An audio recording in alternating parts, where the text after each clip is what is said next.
Mm-hmm. I got Lloyd Haines here. Lloyd, how you doing, bud? I'm good, man. How's things? I'm good. I'm good. You Good. busy boy Thank you today? for yeah, massively. But thank you for inviting me on. Pleased to Oh, be on pleasure. finally. Thank you for coming on, man. It's been No something I've problem. been looking forward to. And like when I Amazing. started the podcast, I was like, I'd love to speak to Lloyd. Like, follow a lot of My your guy. content. Done Yeah. a bit of work with you in the past, and I was just like, Yeah. You have. because You have. you know, I think like I follow Gary Vee and people like that, and I just think Yeah. that's great. Like they are very successful and they're very handy to listen to and follow. But I want Mm-hmm. someone who's young, and Sure. doing Yeah. that. So someone you can relate to a little bit more. Because Yeah. Gary, I think the thing is with those guys is that like I listen to a lot of Tony Robbins, Gary Vee, yeah, all the rest of them, and they I love them. I love them to bits. Like I base a lot of my work around some of those spokesmen like Gary Vee. Not yeah, loosely, nothing too focused, but quite loosely. But yeah, on the marketing side of the business, most definitely. But I do agree with you that there's definitely not enough younger guys sort of pioneering at the moment. I know that Iman Gadzi is doing it a little bit and Jordan Platten, but even so, not really in a sort of operational sense. They're more so doing it as like a yeah, not even personal branding, but just sort of like I probably shouldn't like I'm not cussing them or anything, but like almost like a no, way of no, like no, almost like a way of like I'm a businessman, sort of look at me kind of thing without sort yeah, of going through the real hard parts. Like one thing that I do always and one thing that I will continue to do is talk about my losses, but even more than my wins, like yeah. I was always. gonna say And I like. will all the time, all I the was time. going to say the differences between you and say the younger people that I follow as well is that you just straight up say it how it is. Like if you've had a Oh good yeah, day or a bad month or a good month, you'll say it. Whereas those 100%. younger people are a bit more self-conscious about having a bad month. They don't maybe a bit Yeah. more reluctant to say it. They're like, It's oh, like a disease, bro. Like I've written. We'll talk about music later, I imagine. But one thing that I've noticed in this like upcoming album that I got coming out and everything is a lot of the lyrics I write are very much based around my business life in the sense that they're very much based around.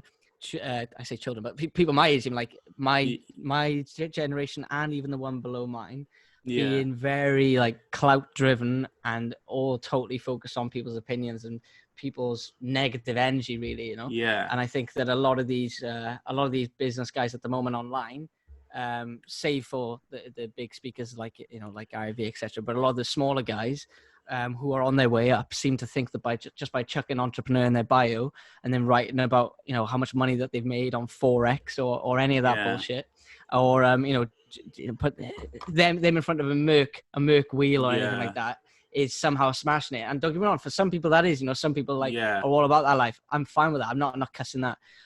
But what I am cussing is, the people who can't afford Balenciagas but buy them for the sake of it, Sake of it, yeah, just to stand out, or just to be, not even to stand out, to be a sheep, actually, just to yeah, kind of go into that group of people. And I think that this whole like classism which has been created among our generation is just nuts, like yeah, absolutely insane. for sure. So I Like, find that like when I'm honest with my followers, like when I say to them I wasn't paid in 11 months and I'm still not being paid, and when I was really honest about it and saying, look, this is yeah, my worst month to date, it's much more powerful me doing that than saying I wasn't paid for that amount of time, but now I'm making this or now I'm making that. I think it's much better to be honest about your losses at the time.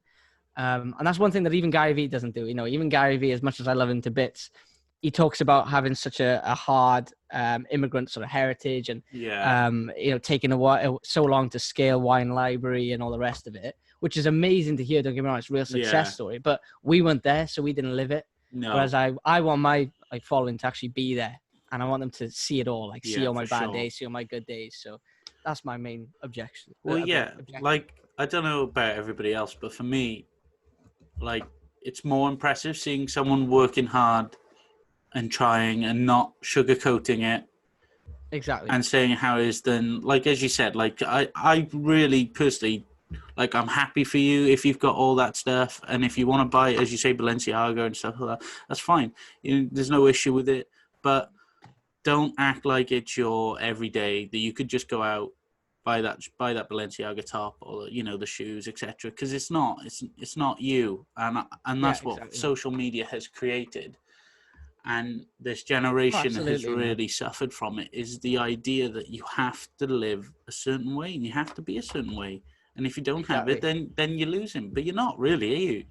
No, amen, amen. I think so many people are sort of stuck in that mindset. So for me, even being in business myself, and even before that, doing something that I didn't want to do, doing a legal career which I did not want to pursue, I found that I was doing things which I thought was pleasing myself, and putting myself on a pedestal, when really I didn't even want to be on that pedestal in the first place. I wanted to be on the one over there, Yeah. So that was always me. Like since university, when I decided to do law rather than music, I was always picking the plan, not even the plan B. I was always picking the more corporate option, and always picking the one which I thought, right, this one is more sustainable, not even skill, but it's more sustainable. It's a career, it's got longevity, it's not frowned upon by my elders and all the rest of it. When in reality, the very same elders which I was worried about were actually the ones who ended up 2 years later not forcing me, but suggesting like get out of that job and and pursue what you want to do. Which was a real like mad thing to get my head around, the fact that I thought, right, my parents are so thinking about like a legal career, I've got to do that. And when I realized that, when I was making myself ill, anxious, there was so anxiety ridden. I remember one time I was literally had a breakdown in the company's toilets. It got that bad. It was so hard, man. Jesus. And I remember, going to my father's on the weekend after that, and him just saying to me, like, leave, just go, like. And I was just like, well, it's that simple. And he's like, yeah, you need to get out, like, do what you want to do, like anything but that. And when he said that, it was like, it just blew my mind, because when my mum had the same kind of idea, and then my grandparents and all the rest of it, I was like, Jesus, I wish more families were like that. I know I'm very lucky to have that, like incredibly lucky to have that, and I'm very gracious for that. But a lot of people don't have that, and that's where the clout and the sort of Instagramming sort of lifestyle comes in. And then they're just so focused on being cool, but then also doing what their parents want them to do. It's just like a really weird, like there's no synergy in that at all. Like, I don't get it. That totally conflicts. If you're trying to do this sort of influencer style thing, and like you're trying really hard to be this standout sort of personality on there, but then you're also just following the crowd. It doesn't really correlate at all. Like those two things are so different. So they're lying to themselves a lot of the time. That's one thing I've seen.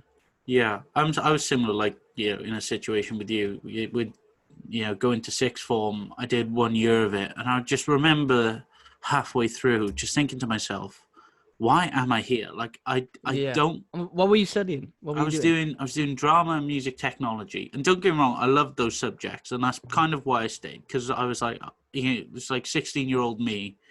I passed both of them. I did really well in them, and I enjoyed them. And I was like, well, I'm going to pursue this, see where it goes. But then I actually got like halfway through the year and realized, well, what the fuck am I going to do with this? Like, I genuinely didn't know what I was going to do with it. Like, I think I was just sat in the sixth form room. Like, I honestly, I don't feel like I'm going to pursue music technology or anything in that area at that point in time. And drama school just didn't, because I was great at performing, I was great at acting, but I was really shit at the writing work and self-assessing and stuff like that. That's the same with a lot of people, though. Like, I noticed, even just from, I know it's a mad thing to say, but even from seeing your TikToks and stuff, I know that you're a good actor. I've seen that firsthand. I've seen that firsthand. The accents and everything, I was loving them, man. I was like, shit, this guy's good.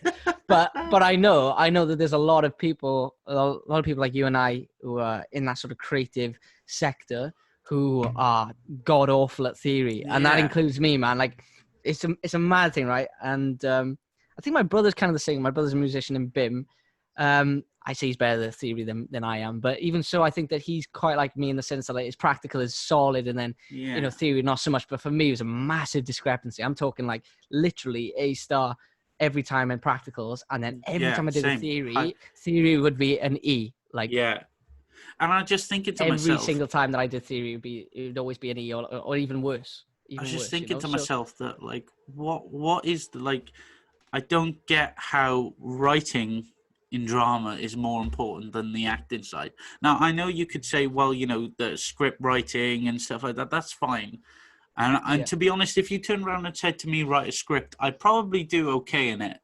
But actually performing, and then a week later wanting me to start building up this massive sort of essay or paragraphs about how the performance went, how we went about it, and and then what theories we used, and then the teacher and the information that the teacher gives you. I'm just thinking, how does that define me in terms of drama? Like, it doesn't. Oh, yeah, exactly. It doesn't at all. And the crazy thing is that it seems that despite these subjects being largely predicated on being a creative outlet, they're still so Very focused structured, upon, having this kind of structure, which is mad. But I mean, one thing that it's funny because I haven't actually thought this until chatting to you, but now I'm saying it. One thing that I've realized is that I've taken those positive elements of the subjects and the teachings from when I was a kid doing music and all the other sort of creative arts, and now doing it now with Do You DJ, which is my DJ and production support network. What I've realized is that when I'm taking students on there, I had one yesterday, I've got one tomorrow.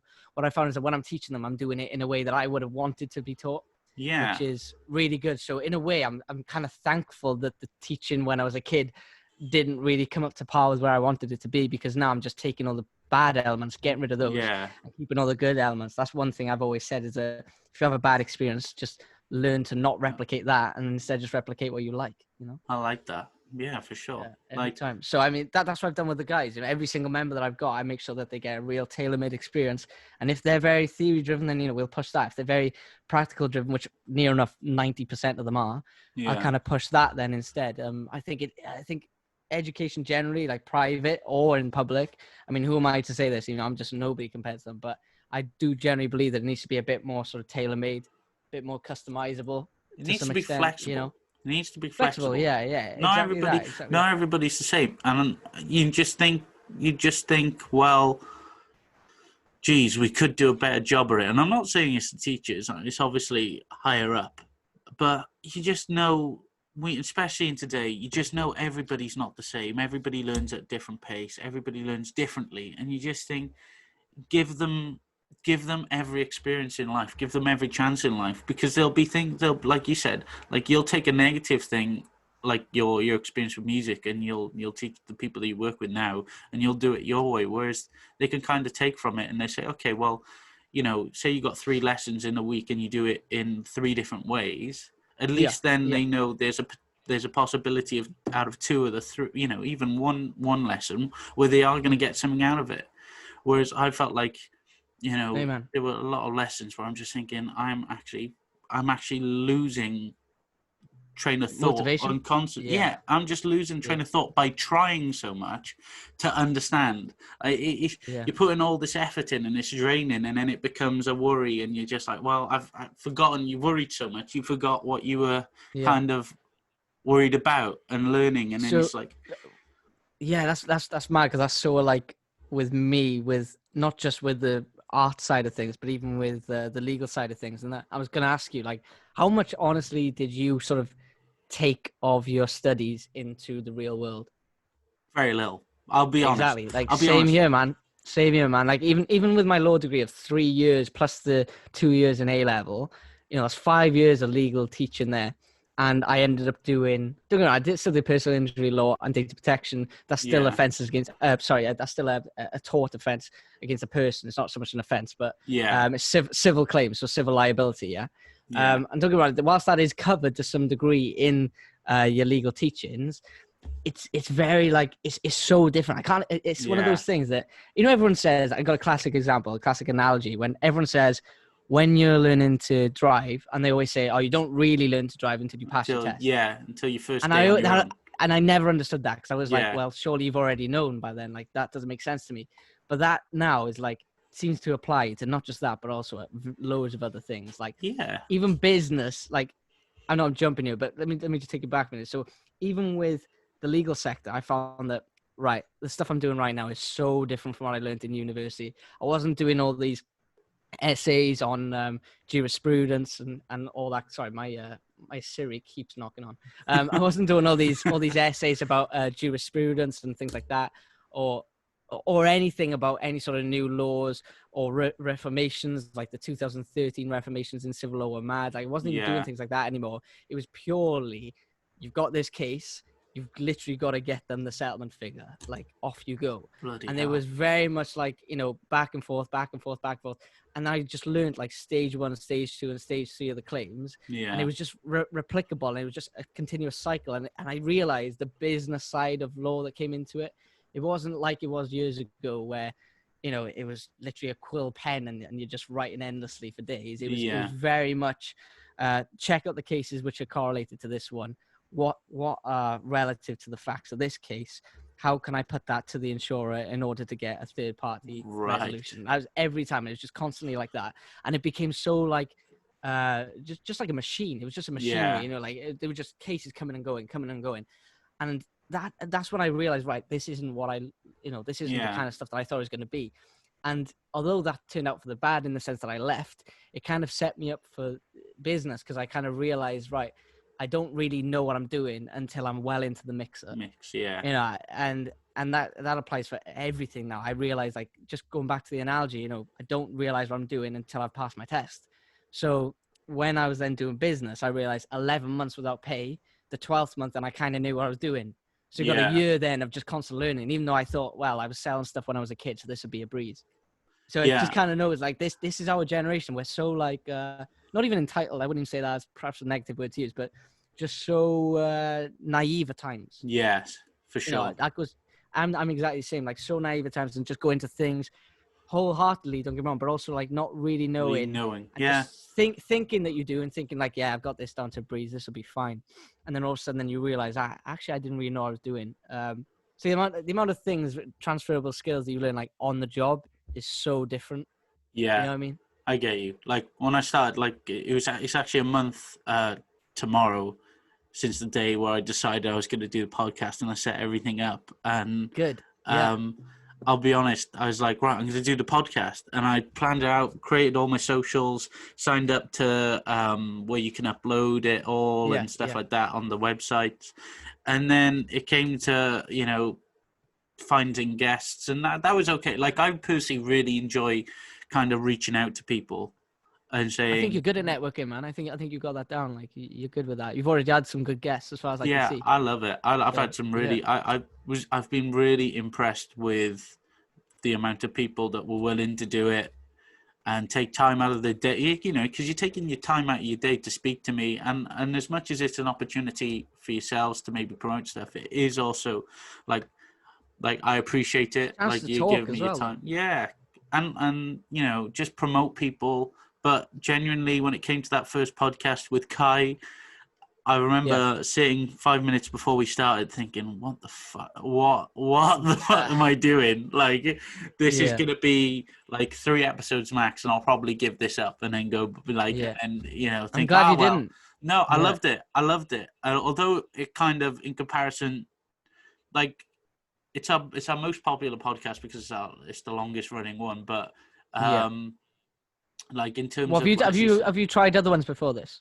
So I've done so before this podcast.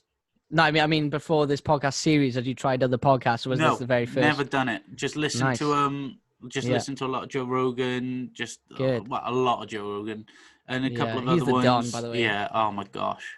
If this podcast ever gets to that level, I think I'll cry every day. Every day. Yeah. But I'm there for the 500th episode, and you've got a little den and stuff, and then like pictures on the wall of all your guests studio. And stuff. I've got a little indoor football pitch. Gym. No, but like as you said, you didn't really know what you're doing until you started doing it, and like adjustments. Don't. So like with Skype, like I did the first one on Skype, and I realized then that, okay, well, I'm going to try Zoom. Yeah. Just had much better feedback. So I was like, right, I'm sticking with this for now, sort of thing. And it's just like logistical things then, really, isn't it? So it's just teething problems. Adjustments. Yeah. So it's just, right, okay, well, this one sounds a lot cleaner, less cut off, sort of thing. Yeah. And hopefully this is only temporary, because I would love to do, like, you know, coming into a studio or coming into like a room sort of thing, and we talk. Like, it's so much better having face-to-face interaction, but obviously with the stuff going on at the moment. But, you know, for now this works, and it's working well, and I'm enjoying it. So as you say, like, you're learning, and I reckon say in a year's time, if I'm still doing this, and I went back to my first podcast I cringe anyway listening to my own voice. I Do you? hate listening. Oh man, you got to get out of that cycle. I absolutely hate listening to my own voice. Every time Oh my God. I listen back to this, and I'm just like, why this voice? Mate. Nah, man, don't be so hard on yourself. Honestly, it's funny. A lot of people have that though. A lot of people have that, and there's a lot of like vocalists that I talked with, and they struggle. Like even the lead singer of Metallica, believe it or not, could not listen to his own vocals, and that was a documentary I watched. People like, who sound beautiful shouldn't worry about their voice. However, people like me, should be a bit more worried. But I don't know. I think I'll get used to it for sure. I think so. Yeah, definitely. I think I will. But I noticed that with myself. I mean, the first ever vlog I did, like, must have been terrible. But once you start doing it and you're just in the mixer with it, like I say, you just learn on the job. Everything is a case of trial and error. And that's why it always blows my mind to sort of summarize this conversation. I'll say this. It really blows my mind that so many people do this heavy analytical stuff beforehand. I was saying the other day, I was on a chat with Edinburgh Entrepreneurs Society, the university. And I was saying something like, we were talking about business plans and things like that. And don't get me wrong, I'm not going to knock them because obviously if you're studying entrepreneurship or anything like that, you're going to, one of the modules is going to be inevitably, come up with a business plan for this. Yeah. And I totally get it. I totally understand why they're needed. I totally understand why, from an investor's point of view, they're very attractive. They're a chance to project you, to give you projections for the year, a chance to instill trust into your brand and to really start it off on the right foot. However, that said and done, I'll say this: nothing I've ever done has been that heavily, analyzed prior to actually on the go ahead, Yeah. So, and that's just purely because I know that I learn better on the job every single time. Like, with Haines Roberts Global, when we started that off, it was literally a case of two friends saying, right, let's go for it. And that's one thing I said the other week on that chat, is that I said every single thing that I've done has been incredibly natural to me. It's not been a case of like, right, where is there a gap in the market? Like when people ask me that, where's there a gap in the market? I'm always like, well, if you're trying to think that hard, then you probably shouldn't be thinking of hitting that gap. Like hit something that's more natural to you. Like, I couldn't go and start like a ballerina club because people would be like, what the hell's he doing? You know what I mean? And that's how it comes across when some people are drop shipping and things like that. You know what I mean? So, when people come up with these mad business ideas, don't get me wrong, a lot of times it works 9 times out of 10. I get that. But there's a minority of people who kind of just jump on something because they think it's a trend. They have no passion for it. They have no resilience when it comes down to when it gets tough, and then it just goes. And I'm constantly asked like, oh, will you shout out this startup? Will you shout out this page? And then 4 or 5 weeks later, it's gone. Yeah. And I'm always just like, what? I've seen it loads over lockdown. Like there must have been like 20, 30, even more clothing businesses which have kicked off during lockdown. You probably see the same thing. I've seen it. And I rate the hustle, don't get me wrong, but of those, how many of them will not just survive, but will actually enjoy it? And it's a very small amount. And that's one thing I've said to everyone is that, like, by all means, analyze beforehand, research, by all means. Your research, your R&D is critical somewhat, fine, no problem. But do it in something that is natural to you. It should just be a natural progression. I was running events since I was a kid purely because I wanted more DJ gigs. So I was like, right, I'm going to do some events. I even sold tickets to my own birthday party. So I knew that I enjoyed putting on shows and actually getting people in the club. So I was like, right, I enjoy this. It was a very natural thing to me. I didn't just all of a sudden one day think, oh, I could make money from selling people tickets. It's not a fun thing to do necessarily. It's not something that people die to do. Yeah.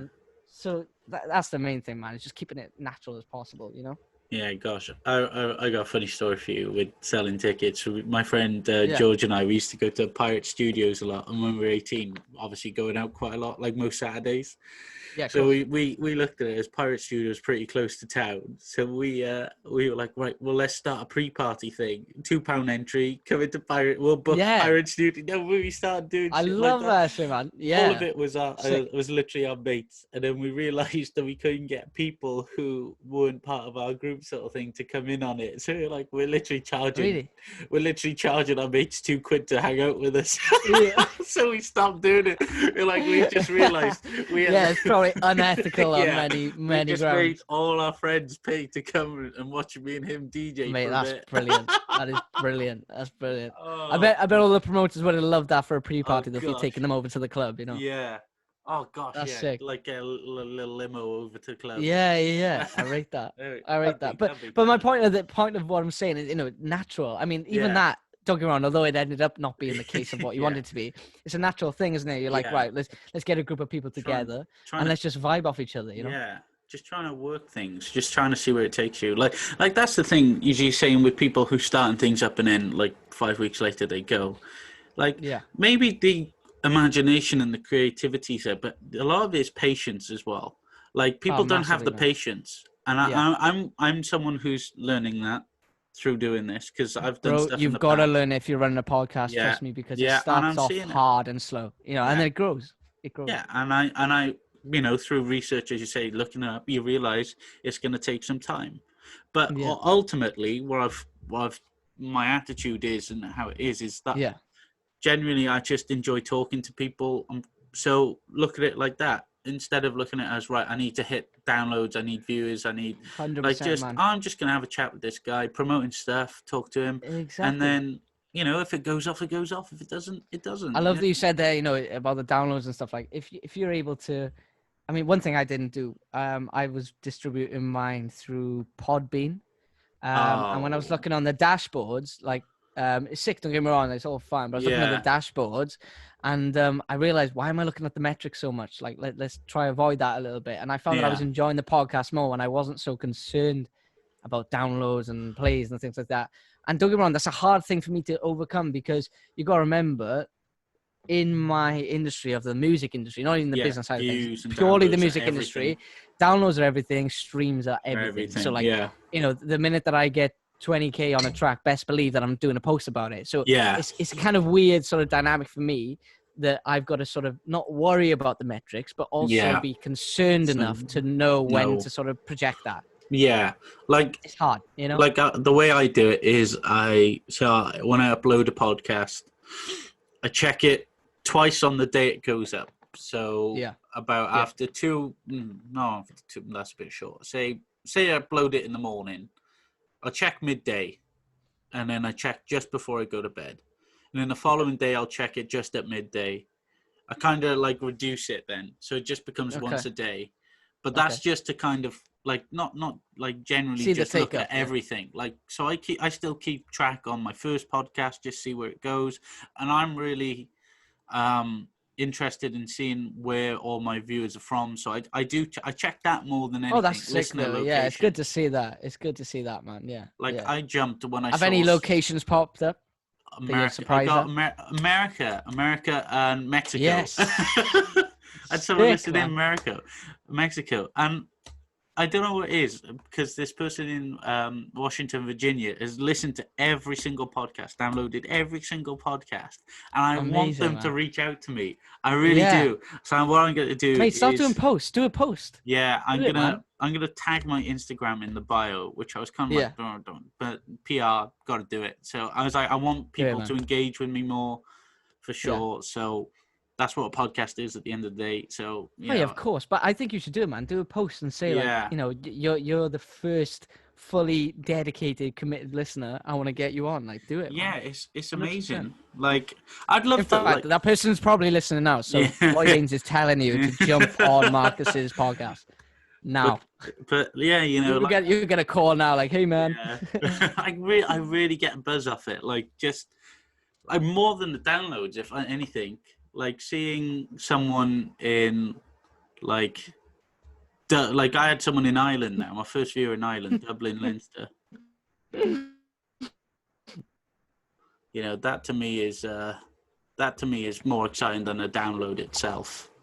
You know, so I really get excited off that. Oh yeah, of course. I think our signal dropped there. Yeah, a little bit. Right? Yeah. I went there. So good. So good. I was talking, so hopefully the recordings just got me chatting there. Sweet. All good. This is what I love about COVID like chats on Zoom is that the technical glitches they're just in abundance, and like you're gonna get them all the time. But like, honestly, Zoom has become my best friend over lockdown though. Yeah, honestly, I'd imagine would work. Absolutely, man. Like literally, it was a lifesaver. Don't get me wrong, I was doing Zooms anyway, but since lockdown, it's just literally constant. And I love it, man. It's sick. Like I've got my kitchen right next to me. Yeah. I don't need to travel anywhere, and I just sit here and chat. It's amazing. You know what I mean? Beautiful. I love it. I love it. Oh yeah, I remember so this is much better. Like it drops here, but it comes back. Skype, we were literally talking, and if we said something at the same time, it'd be Oh really? So it'd be one at a time. Yeah. So I was like, no, we're not doing this. Yeah, that's weird as well because it'd be like a walkie-talkies. Like every time you say something, it's like over, and then the other person's got to talk. It was like fair play to Kite. Like he knew when to speak and not to, and it was really cool. Yeah. Like I thought he did. He smashed it. I was like, wow, fair play to him. Like he did really well there, considering I didn't really give him a great sort of platform to do it off. But but that's what it's all about in the early days, and that's why I love like hustles. Is that like stuff like this defines it all? Like us doing this on Zoom now during a pandemic, and like shit's going off and then coming back on and stuff. I love that stuff purely because like. That is the ultimate level of authenticity, which I love. Like that's total honesty,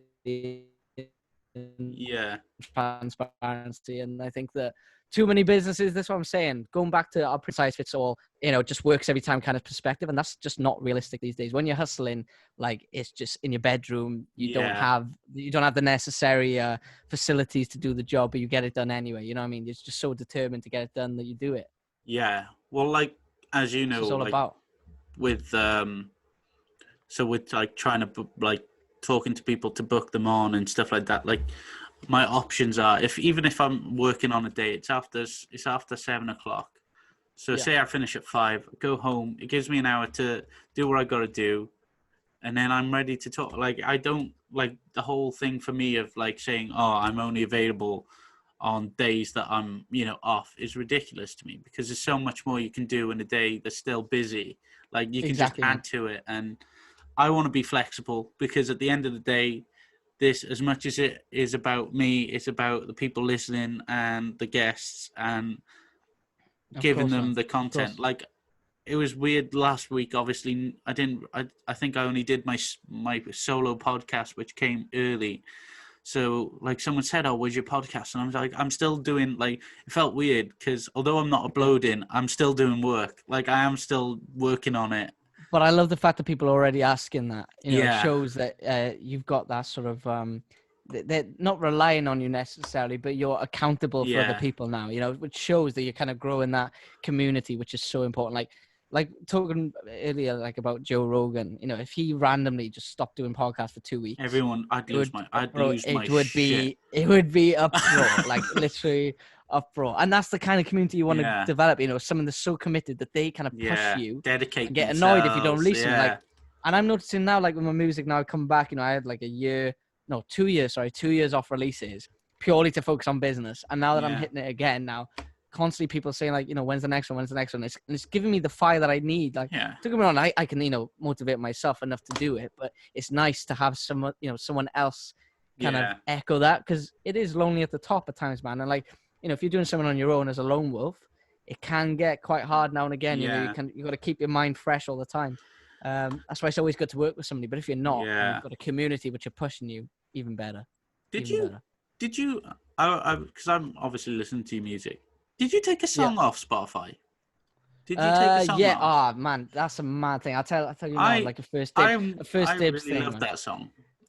So that one, right? That one in particular was gonna do a lot. Well, like a lot. Like the first 2 days, it had 6K Spotify streams, and that was before like any campaigns had really gone into it. I genuinely think that it would have done like 50K plus, honestly. I can say that now because Good Morning Bee's just done 18K, and hopefully that will do 20K by the end of the week. I love that song. So which is mad saying that, considering I just said about metrics, but just hear me out. But anyway, so this Something About You track it's a mad thing, right? Because I made it, and I haven't even told anyone this. This is a first dibs exclusive. Ooh. But longer, 3.5 years ago, around that. I made it, and I did it with a guy called Ross. I won't say his full name, but his name is Ross, and he's a very fast rising singer. His current tracks again like 150k, 200k, like he's flying ahead. And we worked on this track together, and he did a vocal melody, and he did some of the keys, and then I did the rest of the synths, the rest of the drum work, and then did my own vocal on top, and then I ultimately mixed down and mastered with Delgado then. So everything then was all my sort of assets. Now, this will teach you guys the importance of working with somebody that like you can ultimately trust. That's one thing. Did he ask you to take it down? He became difficult. Like, so what happened was I put a lot of money into the marketing budget. Like everything was prepared. I'd reminded him of the release dates, like, and what we were going to do with it. He said, yeah. At one point then he totally changed his sound. He got signed by a new management company in London, and he's been under the watchful eye, believe it or not, of Wiley. So very well connected guy. And he turned around and he said, bear in mind, it was all agreed. Like everything's all done. Yeah. Nothing set in stone with regard to an agreement. We weren't about that. It was more of a gentleman's thing, which is another lesson I've learned, is a gentleman's agreement. Don't do gentlemen. Shouldn't rely on them. So I was like, right, okay, let's go ahead with it. So all good to go. And then a year, don't get me wrong, a long time had passed. I'm not doubting that. A year had gone by. I was focused on the business, and I just pinged him a reminder. I'm just on the front line working on this business at the moment. I can't release any music until this is all done. I need this for my own mental state. I don't want to be releasing any sort of creative work till this is done. He's like, yeah, cool. Messaged him again then about a few months before he was going to come out. And I said, right, we're ready to go. At that point, he turned around and he's like, Lloyd, this can't go out. Management won't have it. And I was thinking, hang on a minute. Whoa. We've worked on this for the last few, like not just a couple months, like a few years. So basically, I had a chat with my parents, I had a chat with Chloe about it, my girlfriend, and literally everyone just turned around and said, fuck it, just do it. And I was like, no. I was like, yeah, man, because I turned to him and I was like, how can you do this, man? Like, I've worked so hard on this with you. We've worked so hard on this, both of us have. This is going to bang and it's going to do well. Like, and I'm going to give you your writer's credit. You're going to have co-writer. He didn't want to be listed as an artist on the track. So I was like, fair enough. If you don't want that, I said, are you absolutely sure you don't want to be a feature? I messaged him time and time again. Are you absolutely sure? And he kept on saying, yeah, co-writer's fine. And then when it came down to the actual bare bones of it, as soon as I'd got it ready for release, I said, right, it's 2 months time, get ready to go. He said, it can't go out. And I was like, well, I've already uploaded it, so fuck you, man. Like, you're a dick. And that's the show I treated it. And it went up 2 days, it was banging. And then it got taken down then because Spotify, how Spotify works is, it doesn't really do a sort of like court case. Lots of people think there's like music cases and stuff. I'm sorry, unless you're Ed Sheeran, you're not taking them to court. Like it's not enough streams. It's not worthwhile. It's like pennies. No. The music industry is hard to make money from unless you're just doing shows. So, for that reason, he didn't look to pursue anything, but just had it taken down essentially. And it was like some sort of big music group that's worked with like Warner, and on their site they had detail of an Eminem case that they had done and stuff. I was like, oh Jesus, these guys are big time. So I looked at it. At first, I literally, you can imagine me, I was like, nah, fuck this, I'm still gonna do something. And I jumped on it and then saw who they'd worked with, and I was like, okay, never mind, closed it, and then I was like, whatever. So that was that. But yeah, it was a mad one. It was a few days, and I think everyone that listened to it, like, it was a nice little moment that we got to share because it was a summer track that I worked on years ago. So it's a nice little thing to show people. But I mean, I've had a strike now, believe it or not. It's like you actually get a strike in these situations. The distributors said you got a strike and 3 strikes, and then we got to take you on and that stuff. So I was like, yeah, whatever. It's not worth it.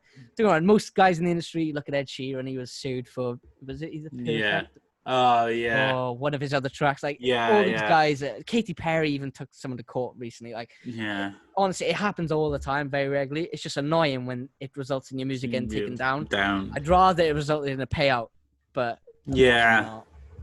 But it's the way it is. It kind of shows, like, it taught me that not only in business now, I'm very particular as to who I work with, who I collaborate with, but I should have taken that over to music. It's just a lesson in myself, a life lesson that you've got to be careful with who you jump into bed with in these situations, because a lot of people can change their minds like randomly. And it was the most weird change of heart I've ever seen in my life.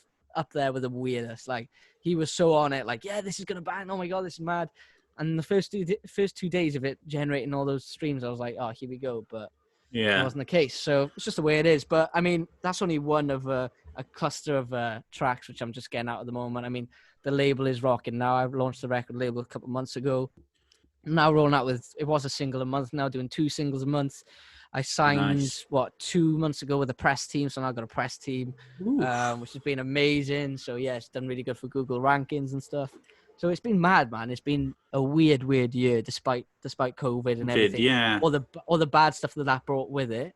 Brought a lot Overall, of- it's brought a lot of good, a lot of silver lining, you know, like which for is mad sure. to say. Like I noticed following you on your socials that Yeah. through lockdown, I didn't see much of your business stuff, but you definitely No. seem to be pushing your music and your creativity That's what I was doing, man. a lot That's what I was more. doing. Yeah, I Which is used it as kind a of time to nice. rejuvenate. You know. Which is nice because I know you as a DJ, as a music person, more Yeah. than the biz. As much of that is you, but like to me, you're the guy that was at Tiger Yeah. and helped Yeah. me Every out time. as well.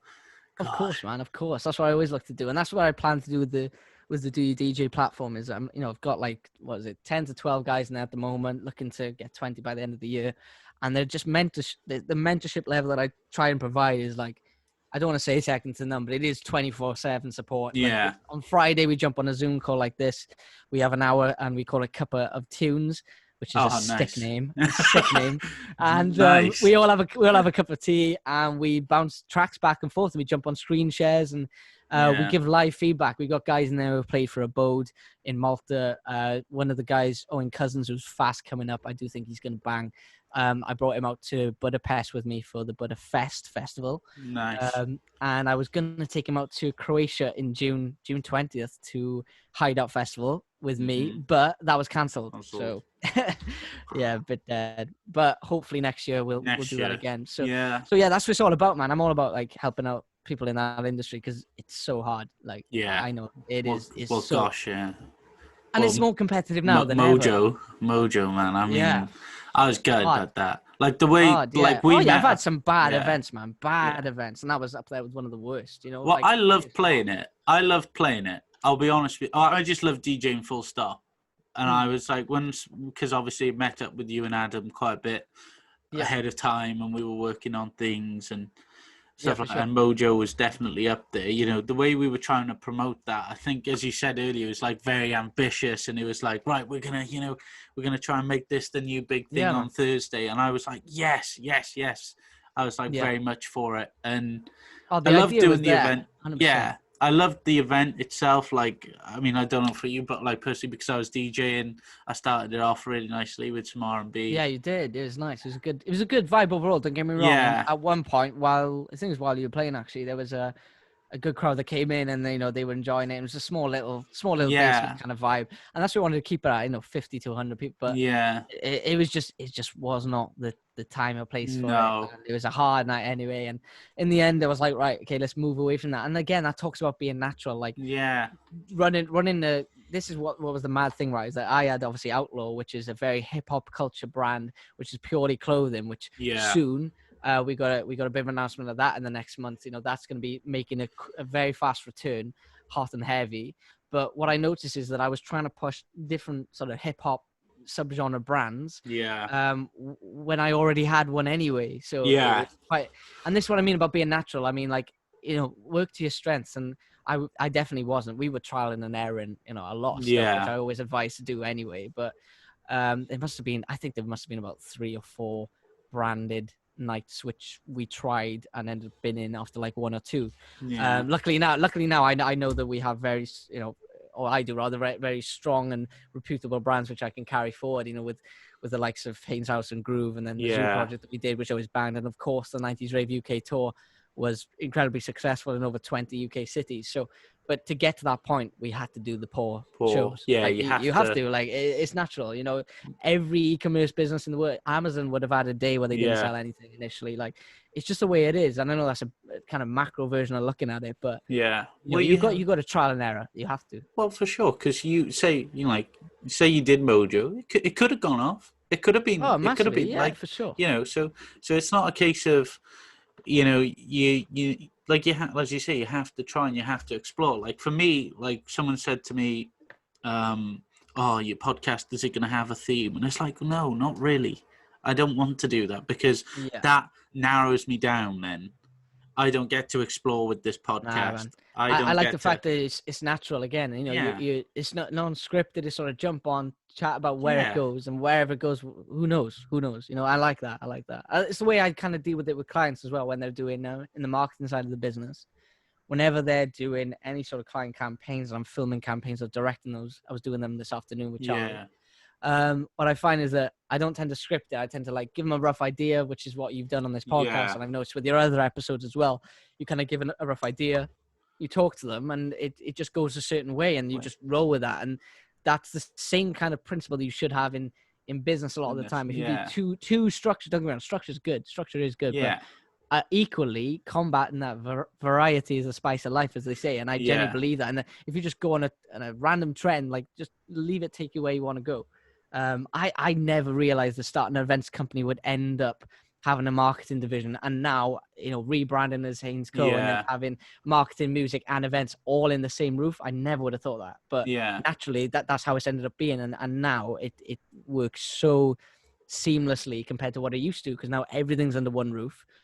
In the few weeks when socials are all launched and everything, everyone's going to be like, right, I understand it more now. Yeah. But it's just making it make sense for your end consumer, which is a harder thing. Easier said than done. Yeah. But I mean, same principles as how you're doing with the podcast is what I'm trying to get across. You know, you have a rough idea and you roll with it. Yeah. You roll with the punches, and it does get hard, but you just gotta trust the process. Trust the process. Well, my structure is sitting at my desk a couple of times a week, sitting down, looking on my social media, engaging with people on Instagram, chucking a couple of emails out, finding people who, you know, studying people who I find interesting and could potentially be future guests, and then say I pen someone in, I write in my book. That's my structure. That's literally my structure, and then booking in on Zoom.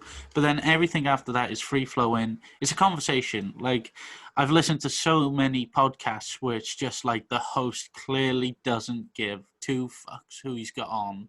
He's just like it's like a one answer. Quite like he's like, yeah. So anyway, moving on. And it's like, why are you moving on? Why are you moving on there? There's something interesting there. Go and explore that. Venture it. 100%. Or you can tell. I mean, it always makes you laugh, like seeing, like when you look at Gary Vee, for example, go back to him. You know, I'm not sure who the first interviewer was to get this out of him, but when he started going off on trends about like parenting and stuff, and I love that because that's so different from your standard, you know, start a business, scale the business, sell the business, like so generic, constantly. So I love it when these guys end up talking about something completely different, like not even about mindset, motivation, nothing like that, but to talk about generational sort of being, what's the word for it? Entitlement. Yeah, entitlement. Generational sort of entitlement. And then also combating that then with how our raising as parents has changed that. So I love it when he goes off on tangents like that. And that's why I think like podcasts like yourself and Joe Rogan's like bang, because if you're able to just have a loose idea and sort of just roll with the punches and then end up talking about real world like trends and different topics, that's sick. You know? Also, I love that you literally put nothing between me and Joe Rogan. It's just me and Joe Rogan. That's the scale now, bro. That's the scale. Just me, Joe Rogan. No, but no, exactly. Like it just people relate to it more as well if it's natural. Like, you know, when I'm speaking to David and Sahela, you know, obviously two personal trainers, and you know, we're talking about mindset, but we started speaking about their wedding. Like, I don't mind. I want to know that shit. I'm not going to say, shut up about your wedding. No one cares about your wedding. Like, no, it's interesting because you're talking about your wedding. You know, that you're going to go ahead. And it gets boring. Like I say, it gets boring constantly hearing the same thing of, you know, work all day, don't sleep at all. And it does my head in, man. And this is why I always say, like, take everything with a pinch of salt that you hear from these big guys, because, you know, a lot of people don't even talk about the importance of sleep and the importance of enjoying what you do. Like, that's so fundamental. And like you said then about somebody talking about the wedding, like that's their mindset at the time. In that moment, he's wanting to talk about his wedding. So leave it flow. Like, and what I find as well is that by talking about just things on your mind, you kind of tap into people's different networks and people's different hobbies that you wouldn't have otherwise. Yeah. Going back to Gary Vee, the fact that he's able to talk about sports cards means that he's opened up his pool of audience like tenfold, because now he's got like all these Jets fans, Knicks fans, and all that, like talking about sports cards constantly. So that's why like I talk about my dog all the time, and now I got like dog owners like in my DMs, and we talk like endlessly. When I was doing the vegan trend for so long and trying so hard, I did that for what, like 5 months, to be fair. It was long, but you know, at that point I grew my audience again. I was talking to like nutritionists, and just that's why I love vlogging, man. Like if you're in a traffic jam and you talk about the traffic, automatically you're going to get popped up by people from that area, which maybe you don't usually drive down. So that's automatically opened up your network by 5 people. And then you're constantly doing that. I remember one time I was talking about having like a Greg's sausage roll or something. I think it was when the vegan ones came out. You guys. And then I'm getting like people I've never spoke with before. Yeah, never spoke with before. And they're just messaging and just saying, oh yeah, I tried that the other day. It's so nice. And from there you can spark a conversation. And then longevity is fully created, and they will listen to your music afterwards. They will go download your podcast. They'll give your new clothing brand a follow. They'll do whatever it is. Yeah. Because you've created that first point of contact. And I think too many people just shoot for the knockout way too soon. And they're like, oh, can you go do this for me? And it's like, well, you haven't really created that trust in the first place. You know? That's one thing I've learned from podcasting and from doing a startup generally, is that like you said earlier, you love talking to people. I'm exactly the same. And if you have that sort of mentality and you're like, I just want to create connections rather than sales, you know, the sales will come afterwards as a byproduct. Yeah. You create solid relationships first, man. 100%. Yeah, for sure. Like, 100%. Like, so when I had Maddie on, like I'd never spoken to Maddie beforehand, face to face or in person. Like I listened to her song, seen it, like a friend shared it because I had her on Instagram. I listened to it, and as I said on the podcast, I was really like, I had a stressful day, and it's not usually the type of music I listen to, but I really liked it, and it calmed me down. I was like, wow. I was like, I love that. You know, she's around the same age as me, pretty fucking talented. What genre was it? What was it? I was like indie, like. Oh, sick! Yeah, you have to link it. So I'll send it over to you. But definitely. Like I said, I'm interested. You know, young person studying music. I'll go and talk to you about it. And you know, I didn't know what I was really going to talk about. I knew I was spoken to her briefly, and we were like, okay, we'll talk about your new single and other things you're going to work on. And then it came about like women in music industry, that there's not many women music producers or playing electric guitar. And I was like, interesting. I was like, like I follow a lot of young producers, local based producers, and none of them are women. And it's not because I don't want to, it's that I can't find any. Like, you genuinely don't hear about it. So I was like, wow. Yeah. You know, so it's just nice to like kind of like I learn, and I did this podcast because I also wanted to engage with people, but also extend my education on life, not just, you know, I think a lot of people think education stops in school, and I was that person for a while. Amen. And maybe, you know, but going back to what we said earlier at the outset of this conversation, when we said, you know, you learn on the job, and you're doing the exact same thing. You're learning new things constantly. And to sort of reinforce what you said there about the women in music, it just made me think, like, even in the Do You DJ group now, it's 100% male. Yeah. I don't want that. You know, I don't want. I want to be. I want to be gender neutral as possible. I want diversity. It changes the dynamic totally. I mean, it sounds like a mad thing to say, but I remember when Adam and I first had a female worker in the office. Yeah. And is Vicky, and shout outs to Vicky Parsons if she listens. I mean, she's awesome at what she does. Like, branding wise, she's like down to the T. She's one of the best. Like, so good. And her in the office like totally changed the dynamic, like in such a positive light.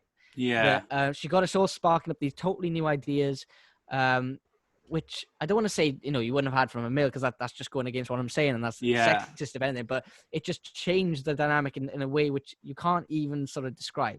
Like, it was just such a cool vibe, and I think more and more businesses need to sort of get on that. For sure. I mean, Chloe's my girlfriend is Indian. She's half Indian, and she was sent, and this blew my mind, right? And we're going off a bit, but I'm talking more about like sort of equality and everything on top of the gender thing. So she had job sort of notice center from it might have been Indeed or something like that. Yeah. And they specifically sent it to her because it said it was a position in the police, and it said it had to go, like the position had to go to somebody of a different ethnicity other than white British. Right. And I was just like, that's the only time I've ever seen that in my life. I've never Yeah. seen a job post that specifically says this is not for white British. And the reason why that is that they're like 90% white British, which makes sense to me. I'm like, yeah, respect. So it shows that I think finally, and I don't know whether it's because of the lockdown, chance to rejuvenate, chance to rethink, restructure, but it is quite weird that I've never seen that until after this lockdown. Yeah. So over the next few years, man, I do think that things are going to change. I mean, even Hugh James Solicitors that I was in for 2 years, even they had to release, the report a few years ago to say how multicultural or the equal gender sort of pay and everything. And when I used to look around, and this isn't me slating them, this is just me saying that this is the case with a lot of corporates at the moment. Yeah. You look around on your office floor in any call center, any sort of business at all, any standard salary job, and you're looking around and you can see that on the computers there's 95% white British. Yeah. So whilst they may have the gender thing on lockdown and they got 50-50 there or near closer to it, you find that the multi-ethnicity is off then as well. So it's so weird. And I think that after this lockdown, I think a lot of things are going to change, like massively. Yeah, for sure. Massively. So it'd be interesting to see. 100%. Yeah, I think people are realizing as well, like businesses are realizing that as much as it is you're looking to hire the best person, I think they realize now that doesn't necessarily have to be like a male. I'm not looking for the best male. I'm not looking for the best white male. Yeah. It's exactly. I'm just looking for the best. And you just disregarding wherever, skin color, gender, sexuality, like it goes out the window. And I think you're just going to see a lot of places thrive because they're not looking at you as, oh, we've got a woman here. I've got a worker here. And that's a mad thing. That's so mad. Like, think about it now. Like, I'm just thinking it's weird how I'm in sort of two industries which do correlate and there's a lot of synergy between them. They do kind of intertwine. So music and business, the music business generally together is a crazy thing. So when you mix the music separately from the business, they still kind of intertwine. But it is weird seeing that in music, you've got total multi ethnicity, total gender neutral. In my eyes, anyway, apart from what you said about your previous guest, in the fact that you don't see so many producers, I get that. You don't really see so many producers for sure, mixers or engineers so much. Yeah. But on an artist perspective, I feel like it's getting much better than it was. Yeah. When you look at Glastonbury lineups, it is looking much better than it used to. It used to be very male dominated. So I think that's coming out of it much sooner. But then the business side of things, like corporate industries, corporate is still the same. Behind, yeah. So it's going to be weird to see how those two sort of match up because at the moment I think music is much further ahead. I mean, you look at Stormzy, the first black grime artist to ever headline at Glastonbury, I think it was, wasn't it? Which is just a mad thing to think of. So I do think that music is kind of catching up to that. But business is definitely a little bit further behind, 100%. I think with music, though, it's more like not so much corporate, but it's more you're expressing yourself and absolutely will relate more. So you'll obviously grow there. I think that's the advantage of music over corporate. Yeah, definitely. But when you look at all these startups who are not so corporate and more like have that sort of fun edge, you find that they're not so caring at all about who you are, where you've come from. If you can do a job, then you can do a job, So I think it is a sort of, I don't want to knock our elders, but sort of a generational thing, which is finally surfacing and then leaving. Lack of education, that's all it is. Yeah. I mean, look at the BLM movement. It's just been insane. Yeah. The whole of lockdown has just been like, 1 minute we're talking about the pandemic, and next minute then we're talking about like systemic racism, which has gone for centuries. So for sure. Honestly, I think 2020 has been like a total reset. Yeah. And eye opener, but also a reset for the whole decade. I think this next decade now is going to pave the way for a lot of greatness. In all honesty, I'm very confident. I'm still so optimistic about this decade. Yeah. The very last day of 2019, I did an IGTV and I said like how much I'm psyched for it, how much I've put these goals in place that I want to get, 3 to 5 properties, all the rest of it. Want to get a club, want to do this, want to do that. And I still stand by those. You know, a lot of people I talk to, one thing somebody said to me today is they said, "Oh, I might as well write this year off." No, I Like, hate nah, that. man. I was I like, nah. absolutely hate that I because was like, that. nah, don't get me wrong. Like the BLL movement, it'll shake a lot of people to the point where they thought, right, this Massachusetts stuff, like it's ruined the year. And I get that. And then obviously with the pandemic as well, they're like, right, we're not going to have a cure. All plans are cancelled till 2021, etc. But for me, it's been a massive, massive chance to just realign everything and rejuvenate. Like, look at yourself starting a podcast. Like everyone I speak to has started something new. It could be that they've trained, they've lost, like they've just done something which they wouldn't have done if they were working. Throughout, sure. Plenty of people have left jobs that they hated, which I think is great. You know? Yeah, don't work somewhere that you don't want to work. That is the worst thing for you. That is worse than anything else for you because that's your everyday. But yeah, for people who say 2020 is a write-off, you know that's going into the next year. The people who say that seem to have, tend to have a bad year every year because it's the same old stuff, and they're not trying new things, and they're not because they're so comfortable and perhaps or so unaware that they can adjust things. They're so bubbled into that way of life that they can't adjust and get out of it. And it's as simple as just changing one thing. If you change one thing, it means you can change another thing, and you just build it up. That's how people got to see it. Because this year for me personally, on a personal level, hasn't been bad. Like in terms of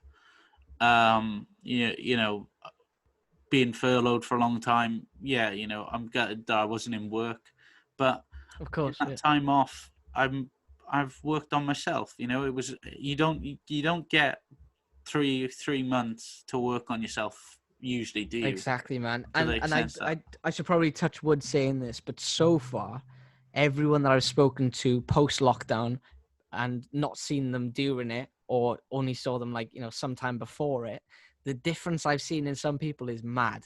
Absolutely mad. I saw a friend today, Ben, from back in this when he was working security at Tiger, and some other clubs, and he just looked like he was glowing. I need to message him actually and just say he was looking well, because I was just talking to him and he was just he sounded like so motivated, and he was telling me how much he's been loving spending time at home and loving the whole new work concept of working remotely. I mean, the very fact that so many businesses now have actually turned around to their staff and said, you can work remotely indefinitely if you want to, because they've proven that they can actually smash records and hit all the targets that they need to, even from the comfort of their own living room. It's just totally this lockdown has totally changed people's mindsets, totally paved the way for newfound ways of working, of remote working. The legal industry I've seen on LinkedIn, there's a guy, a solicitor I followed, and his post went viral the other day, and all it was is that he said on a Monday morning, he said, my trip to Oxford Court is usually an 8-hour round trip, with all the traveling and all the rest of it that comes with it, all the public transport. And he said, but instead today was just an hour long, and I managed to go to the gym. I managed to take my dog for the walk. When I say the gym, the home gym, do a workout, take the dog for a walk, have tea on the table, see my family, and then still be in time to sit on a Zoom call, which I find mad, and do a court case in front of a judge as if it was a courtroom. And that to me is just totally blowing my mind, because I think that even the corporate sectors that we're talking about are to totally relearn their structures. Totally. That's why the first few weeks for every business owner, including myself, small, medium, large, was just hell, because you're trying to work out how the hell do we do these processes now that we're, miles and miles away from each other. And some businesses it didn't work, but I mean, the ones that have, I think they've just totally realigned, kept themselves relevant, which is even more important. Not so much cut spend and things like that, but just totally stayed innovative and relearn methods so that they can still trade. And it's just mad to see. So mad to see. Talking to business friends now who have been hit hard and things like that, and you find that their processes are totally different. Their onboarding for clients is totally different. Same here. Total realignment. And I think a lot of people needed this rejuvenation period, to be honest. Yeah. And, like the way I see this, how people are coming out of this pandemic is, there are going to be people who lose their jobs and suffer. Absolutely. But for the people who aren't in that, line who have had the opportunity to grow, they will have either have gotten better as a person and as a worker and just generally found a better mental health, or there'll be people who have gotten complacent, lazy, and won't be so good. And it will really split people. Absolutely. I think you'll see it in a Absolutely, lot of yeah. places where, especially in offices, I reckon people who haven't worked, because some people will have worked well in an office, and as you said, there'll be a lot of people who have gone home and worked well. And when they go back, you might find the people that have been home and gotten complacent will struggle the most to get back into that work Yeah, ethic. definitely. And Definitely. and And I think it could companies, be, sorry to interject, I just got to no, say, I no, think it could be the actual fall of offices. yeah, Something I saw, I read it in a business life guide a while ago. And I remember reading it because it was on the way back from somewhere. It might have been like a Ibiza or something, but it was on the back of one of the chairs in front of me. And I picked it up. They have the menu on the plane, and then they also have a business life guide, and then like a different other sort of yeah, magazines on like a Ryanair standard flight or whatever. And I remember reading it, and it's funny that it sort of went in but went straight back out. Like I read it and I was like, nah, no chance. Everyone's gonna always want to work in an office or work at or go at to work. workplace, Go to work rather than just yeah, waking up and then going onto your laptop or whatever, So I was like, nah, I can't see that working.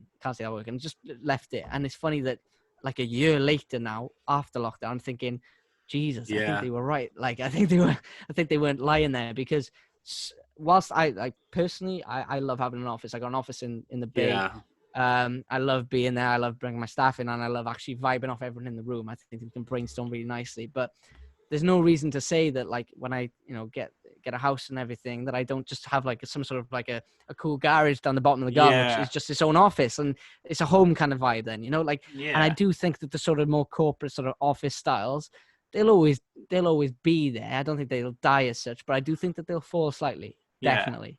I think a lot of Definitely. businesses might adjust. So as you're saying, they're getting the same results, if not better. Some businesses, I Some are think getting they'll. better. Yeah. Mad. Mad. I think they'll adjust. So maybe you do, because I still think having a workplace is important. Because obviously you're going to have meetings and stuff like that. I think they might just change it. So you maybe say you do a 5-day week. You maybe do 3 weeks, 3 days Yeah, I like that. in the office, 2 at home, and then the following week you Exactly. do 3 at home, 2 in the office. Everything in You know? moderation, and that follows that. If you're able to sort of balance the life a bit, then great. And I think it's doing great for people's mental health in the Yeah. sense of their home life. Like, don't get me wrong, I'm lucky, I'm not so much privileged because I've worked my fucking ass off to get to it. But I'm self-employed, so I'm able to, if I have a day where I'm like, whoa, this is too much, I can get what I need to get done and then sort of go home. I can do that. Rarely, once in a blue moon, I'll do that. But I can do that, and I think that when you're working for somebody and you don't have that opportunity, which I found when I was working as a lawyer, is exactly overwhelming. Lock yourself in the toilets, and you're just head in your hands and you're just like, what am I doing? And it does get really, really difficult. So I think that it has helped a lot of people's mental. Like I said, a lot of people have left their jobs who hated it for years, and these are people I've spoken to on 11 for years. I can name, I won't actually name them, but they worked at the law firm and they hated it. And I'm talking, they were totally undervalued, and now they're finally leaving. And it's a case where it took a lockdown and a global pandemic to do that. And to make you realize why does it have to take that much? If you hate it to that extent, like no matter about money, no matter about anything else, you will get by. Like I didn't have a paycheck for 11 months, so I was literally just eBay flipping. I was telling somebody in the car earlier, I was literally just eBay flipping, getting stuff from charity shops and selling it online. Like mug life became a genuine thing. Like I was getting mugs for 50 pence and selling for like a fiver, and the market is mad. I just kept on doing that constantly. And then a DJ gig here and there. And things weren't looking the best, but I just really wanted it to work that bad. And I just did not want to be employed by someone. Yeah. That's the main thing. And I think that don't get me wrong, there's some amazing workers out there. And I'm not telling everyone to leave their jobs, because then business owners wouldn't have anyone to employ. So it's kind of like a dynamic that I got to like kind of adjust to there. But what I'm saying is, if you hate your job, if you love your job, then sick. I've talked to lots of people who love their careers. I was talking to Joanne Jones just yesterday, a good friend of mine, and also a client who I've been working on his website for. He does mobile remapping for different cars, brings the brake course up like massively. And I said to him, so why aren't, this is a cool side hustle. Why aren't you sort of focusing on it? Because, it's doing really, really well. Yeah. And he said he works in the fire brigade. And he said to me, Lloyd, the brigade, he said, is a lifestyle. It's not just a job, it is a way of life. And I was just thinking, yeah, in that case, roll Fair with enough, it. Like, yeah. you know what you're doing. Like, have a side hustle and focus on your job as well. Like, that's sick. Such a good way of looking at it. But for me, it wasn't like that. For me, I was No. living a double life. I hated the work and I loved the side Yes, hustles. but- And that but- I yeah. realized eventually, right, I got to monetize my hobby. And and it worked. you can utilize your hobby because there's so much passion and love there. And as you say, Exactly, you're kind yeah. of a natural with that creative side that you can, Yeah. you can do well off it. Yeah, I like Mate, that. we live in a world where people could make a living off selling cakes online. Like, we live in a world where people could make a living as a single mother, selling custom made shoes. And that is the exact client that I have is, Emma Bennett of Northern Lights Customs. I always shout her out every single time because her story is even more overwhelming than any of my other clients, in fairness. Whilst they've all got amazing backgrounds, hers just blows her mind. Single mum, turned around one day and said, I'm fed up of buying shoes off the shelf. And she said, I want to customize my own shoes. I want really cool personalized shoes that I'm proud of. And now just churns it away and is UK wide and now, soon to be worldwide. And absolutely 70,000 Facebook likes on her page. She's got 5,000 Messenger subscribers. Like, Jeez. She's absolutely killing it, man. Honestly. Like one of the girls in work, she used lockdown and she started making homemade jewelry and stuff like that, and she's selling it now. Sick, and it's man. doing Yeah, really yeah. well. And she's finishing work and going back and molding it and doing stuff like that, and it's just taken off really well. Amazing. I think homemade stuff is making a comeback. Yeah, massively. sure. Honestly, that's one thing that I found. Anything like this decade is all about personalization. You look at Christian Samuel in London, a guest that I had on previously, and with his sort of model of business is purely personalization. Like, with personalized start off as personalized protein. You go on there, you do your survey for 20, less than that, 2 minutes or whatever survey. They'd match you up with a sort of dedicated account manager who tell you the protein that you'd need. Yeah. Like that custom tailor-made experience, which is so detail. bespoke, so detailed, and like made for you. That's the difference. And I do generally think that personalization is the way forward.